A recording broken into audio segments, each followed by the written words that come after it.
yang diangkat oleh Allah Subhanahu wa Ta'ala untuk membebaskan krisis di Mesir dalam Ahsanul Qasas, dalam kisah yang paling baik. Narapidana dan tahanan Yusuf dan dua orang pelayan itulah yang menyelamatkan Mesir dari depresi.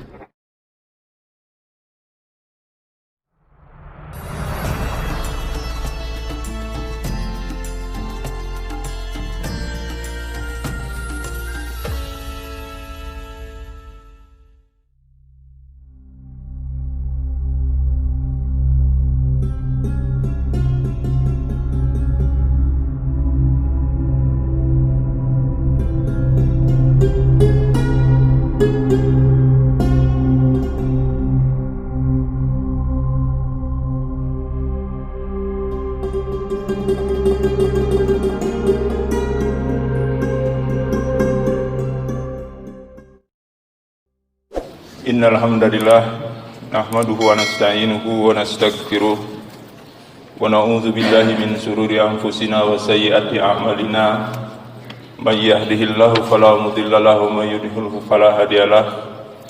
Asyhadu an la ilaha illallah wa anna Muhammadan abduhu wa rasuluhu la nabiyya ba'dah. Qala Allah ta'ala fi kitabil karim, a'udzu billahi minasyaitonir rajim. Ya ayyuhalladzina amanu ittaqullaha haqqa tuqatih wa la tamutunna illa wa antum muslimun. Allahumma shalli ala Muhammad wa ala ali Muhammad kama shallaita ala Ibrahim wa ala ali Ibrahim fil alamin innaka Hamidum Majid. Hadirin jamaah salat yang dimuliakan Allah Subhanahu wa taala. Tama-tama tidak luput dan senantiasa kita panjatkan puji syukur kehadirat Allah Subhanahu wa taala yang masih sampai saat ini melimpahkan karunia kesabaran kita di tengah-tengah musibah corona yang oleh Presiden kita tanggal 30 Juli yang lalu dikatakan masuk krisis ekonomi. Pada tanggal 4 Juli yang lalu Menteri Keuangan bahkan lebih menegaskan lagi bahwa kita dihantui dengan masa depresi. Apapun yang terjadi situasinya, marilah kita sebagai seorang mukmin, seorang muslim, kita berinteraksi dengan arahan-arahan robbani agar kita mendapatkan petunjuk dari Al-Quran ini. Hadirin yang dimuliakan Allah Subhanahu wa taala. Bicara masalah krisis yang berdampak menjadi depresi, Allah angkat peristiwanya di dalam Al-Quran, bahkan peristiwanya dianggap sebagai oleh Allah dikatakan sebagai ahsanul qasas, kisah yang paling baik. Nahnu naqussu 'alaika ahsanal qasasi bima auhayna ilaika hadzal Qur'an wa in kunta min qablihi laminal ghafilin. Kami kisahkan pada kalian kisah yang paling baik. Ahsanal qasas bima auhayna ilaika al-ayah. Yang menarik dari kisah ini cukup panjang. Ini kisah tentang Nabi Yusuf alaihissalam. Tapi saat-saat ketika akan memasuki masa krisis dan depresi, Allah Subhanahu wa taala buka dengan sebuah kisah, yakni ayat surat Yusuf ayat 36. Wa dakhala ma'ahu sijna fatayan. Dan bersama Yusuf alaihissalam masuk pula ke dalam penjara dua orang masuk penjara bareng-bareng dengan Yusuf. Para mufasir mengungkapkan ada sebuah peristiwa politik besar di Mesir pada saat itu, yakni pertarungan antara Raja Mesir dengan elit-elit yang didukung oleh rakyat dan elit-elit yang didukung oleh kuil Dewa Amun, sebagian menyatakan Dewa Syed. Dalam pertarungan itu kekayaan menumpuk pada elit-elit bangsawan yang menguasai banyak harta dan banyak tanah dan banyak budak. Raja menjadi terdesak. Dalam situasi terdesak, puncaknya adalah bagaimana operasi dari elit-elit kuil Amun dan elit-elit bangsawan meracun raja. Atas izin Allah Subhanahu wa taala, dua orang yang meracun makanan raja dan minuman raja itu tertangkap tangan. Akhirnya mereka ditangkap dan mereka kemudian dijebloskan ke penjara. Itulah yang disebut wa dakhala ma'ahu sijna fatayan. Dan bersama Yusuf disertai dengan 2 orang yang masuk penjara. Itu adalah pelayan Raja Mesir. Allah Subhanahu wa taala mengisahkan bagaimana interaksi Yusuf dengan 2 orang ini. Yusuf sudah jadi narapidana, tapi 2 orang ini belum disidang. Belum P21 mungkin istilahnya. Menjelang P21, kemudian mereka bermimpi, berulang-ulang mimpinya, sehingga mereka gundah, dan oleh Allah Subhanahu wa taala diangkat.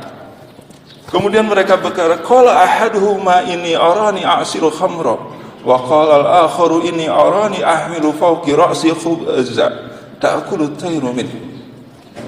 Yang satu, si pelayan yang biasa menyiapkan minuman buat raja, dia katakan, saya berulang kali bermimpi saya itu memeras anggur. Kemudian yang satunya lagi yang biasa menyediakan makanan, saya bermimpi saya membawa roti di atas kepala saya, kemudian roti itu dimakan oleh burung-burung. Tolong takwilkan mimpi saya. Yusuf alaihissalam tidak menjawab langsung dengan urusan curhatan 2 orang tahanan ini. Tapi Yusuf alaihissalam kemudian berdialog, berdakwah. Ketika dia sudah mulai ada kecenderungan untuk mengikuti Yusuf, maka Yusuf pun menjawab takwilnya itu. Dalam takwilnya, di dalam ayat 41 Allah katakan, ya sahibai sijni. 2 orang yang tadi tidak kenal sekarang menjadi sahibnya. Ya sahibai sijni. Hei sahabatku di penjara. Amma ahadukuma fayaski rabbahu khamra. Salah seorang di antara kamu akan bertugas menyediakan minuman khamr bagi tuannya. Wa ammal aharu fayuslabu fata'kulu tayru min ra'sihi qadiyal amru alladhi fihi tastaftiyan. Adapun yang seorang lagi akan disalib lalu burung memakan sebagian kepalanya, dan telah terjawab perkara yang kamu tanyakan. Ternyata 3 hari setelah Yusuf membuka takwil mimpinya, mereka akhirnya P21 dan disidang. Dan disidang diputuskan bahwa sang pelayan khamr tadi bebas. Dan raja pada saat itu mengangkat dia untuk menjadi pelayan minuman kembali. Tapi yang pelayan makanan kemudian dinyatakan bersalah. Sebenarnya dia tidak bersalah. Hanya karena dia ditekan, keluarganya ditekan. Dalam sebuah riwayat dikatakan keluarganya ditekan, mau dibunuh oleh elit-elit yang berada di balik peristiwa ini. Tapi kemudian dia ngaku. Akhirnya dia disalib. Dan ketika disalib, datang burung memakan kepalanya sebagian. Apa yang ditakwilkan, diinterpretasikan oleh Yusuf alaihissalam benar terjadi. Setelah itu berlalulah peristiwa ini. Dalam riwayat lain dikatakan 2 tahun berlalu, kemudian terjadi situasi yang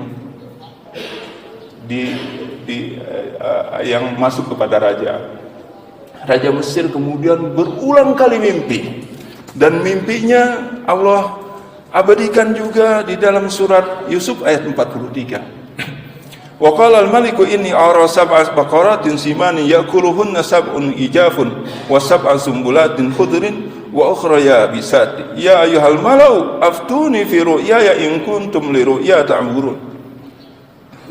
Dan berkata raja kepada para kaumnya, pada kabinetnya, sungguhnya aku bermimpi melihat 7 ekor sapi gemuk dimakan oleh 7 ekor sapi betina yang kurus. Kemudian aku bermimpi lagi 7 tangkai gandum yang hijau dan 7 lainnya yang kering. Wahai orang-orang terkemuka, wahai elit-elitku, wahai pembantu penuh, tolong takwilkan itu mimpi. Karena ini situasi politik sudah tidak kondusif. Apa yang dijawab oleh para menterinya? Allah ungkapkan di dalam surat Yusuf ayat 44. Qalu adghatsu ahlam wa ma nahnu bita'wilil ahlami bi'alimin. Mereka menjawab, itu mimpi yang kosong dan kami tidak mampu mentakwilkan mimpi. Dapat bayangkan Bapak sekalian, Raja Mesir saat itu mengalami situasi yang cemas, yang luar biasa. Situasi politik tidak menentu, dia dihantui dengan mimpi-mimpi yang buruk. Dan para pembantunya tidak bisa menjawab. Baru pada saat itu sang pelayan minuman teringat Yusuf alaihissalam. Dia menyelinap masuk penjara dan menanyakan tentang mimpi ini. Dia katakan, dulu mimpimu benar 100%. Dan saya yang diselamatkan dan saya diangkat kembali menjadi pelayan minuman raja. Sekarang raja berulang kali curhat pada saya, tolong takwilkan mimpi raja ini. Yusuf kemudian berkata, di dalam ayat 47, ayat 48 Allah mengungkapkan tentang jawaban Yusuf itu. Jawabannya adalah, agar kamu bercocok tanam 7 tahun berturut-turut sebagaimana biasa, kemudian apa yang kamu tuai hendaklah kamu biarkan ditangkainya kecuali sedikit untuk kamu makan. Kemudian setelah itu akan datang 7 tahun yang sangat sulit, yang menghabiskan apa yang kamu simpan untuk menghadapinya tahun sulit, kecuali sedikit dari apa bibit gandum yang kamu simpan. Ayat 49, setelah itu akan datang tahun di mana manusia diberi hujan dengan cukup dan pada masa itu mereka memeras anggur. Sang pelayan minuman tadi balik lagi ke raja. Dia iseng-iseng membisiki raja, saya punya seorang takwil, pentakwil mimpi. Mungkin takwil mimpi terhadap raja itu begini-begini. Raja kemudian melihat ini masuk akal. Akhirnya dia katakan, tolong datangkan itu orang ke istana. Yusuf menolak. Yusuf mengatakan, syarat saya bisa datang ke sana adalah tolong klarifikasi kasus saya ini. Akhirnya raja setuju, dipanggillah Zulaikha yang dulu memfitnah Yusuf alaihissalam. Dan akhirnya Zulaikha di sana mengatakan, ya benar, yang menggoda itu bukan dia, tapi saya. Itulah yang Allah ungkapkan dalam ayat 51 dan ayat 52 surat. Akhirnya Yusuf bersedia datang. Terjadilah dialog dengan raja. Inti dari dialog itu kemudian raja terkesan. Dan akhirnya kesimpulannya adalah Allah ungkapkan di dalam surat Yusuf ayat 54. Qala innakal yawma ladaina makinun amin. Ya. Sungguh kamu mulai hari ini menjadi seorang yang berkedudukan tinggi di lingkungan kami dan dipercaya. Engkau jadi penasihat aku. Tapi Yusuf tahu dibimbing oleh Allah Subhanahu wa taala, ini akan ketemu krisis, ini akan ketemu depresi. Yusuf tidak ingin sekedar jadi penasihat. Kemudian Yusuf katakan, ij'ani, ayat 55, ij'ani khazainil ardi inni hafizun alim.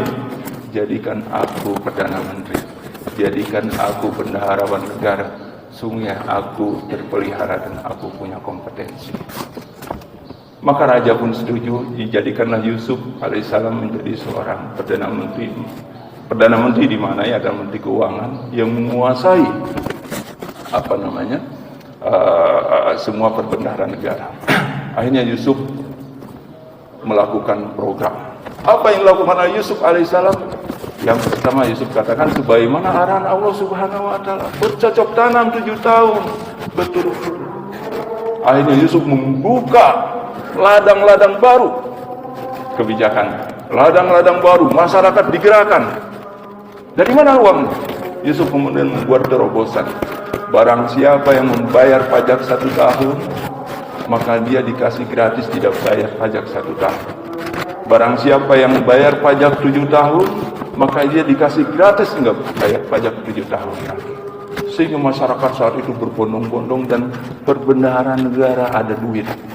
Saat itu tidak mungkin hutang karena bukan keluar negeri, berarti habis waktu. Akhirnya uang terkumpul dari orang-orang kaya seantero Mesir. Dia bangun irigasi-irigasi, dia bangun bendungan-bendungan, kemudian bercocok tanam. Setelah itu Yusuf alaihissalam membangun yang namanya lumbung-lumbung yang punya kekuatan 7 tahun. Program ini berhasil. Elit-elit bangsawan dan penguasa kuil Amun atau kuil Sid kemudian ingin melakukan sabotase terhadap program Yusuf. Mereka akhirnya di tahun ke-3, ke-4 mereka mendirikan juga lumbung. Yusuf kemudian mengambil kebijakan bahwa kepada para penjual atau pengumpul gandum, apabila menyerahkan gandumnya dengan tangkai, maka dia diberi prioritas 7 tahun yang akan datang di saat krisis diberi prioritas untuk membeli gandum itu dengan harga normal. Dan barang siapa para penjual itu tidak menjual ke lumbung negara, nanti dikasih juga, tapi dengan harga 3 kali lipat. Sementara kuil Amun dan elit-elit bangsawan yang rakus tadi, dia bikin lumbung, dia katakan silakan jual ke lumbung kami bayar dengan mahal, tapi tidak mempersyaratkan tangkai tadi. Jadi lebih umum. Apa yang terjadi hadirin yang dimuliakan Allah Subhanahu wa taala? Ternyata apa yang dikatakan dilakukan oleh Yusuf secara profesional itu bisa mempertahankan gandum selama 7 tahun. Apa yang dilakukan oleh geng kuil Amun dan para bangsawan ini hanya kuat 2 tahun. Pada busuk. Sehingga gandum itu dibuang ke sungai ini, justru rakyat kemudian membenci mereka. Rakyat mulai mencaci dewa-dewa mereka. Yusuf alaihissalam kemudian menghadapi, dan Mesir saat itu menghadapi peristiwa yang 7 tahun yang paceklik. Dan dalam situasi paceklik itu, kita bisa saksikan, kita bisa dapatkan dalam sebuah riwayat bahwa Yusuf kemudian mengambil kebijakan selanjutnya. Kebijakannya, semua orang boleh membeli gandum, tidak ada yang tidak boleh, tapi sesuai kebijakan semula.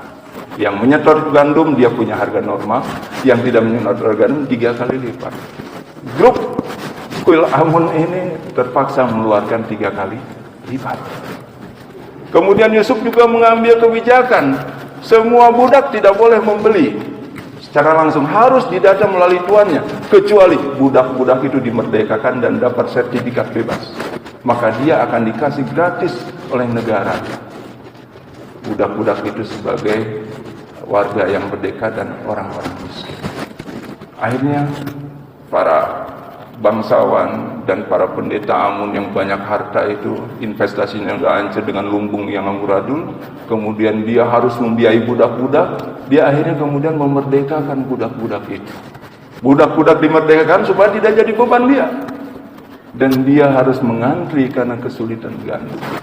Dan satu hal yang luar biasa, depresi ini melanda semua negeri di Arab itu, dan daerah Kan'an, orang tua Yusuf yakni Yakub alaihissalam pun butuh gandum. Di sanalah kemudian sebuah kisah yang indah.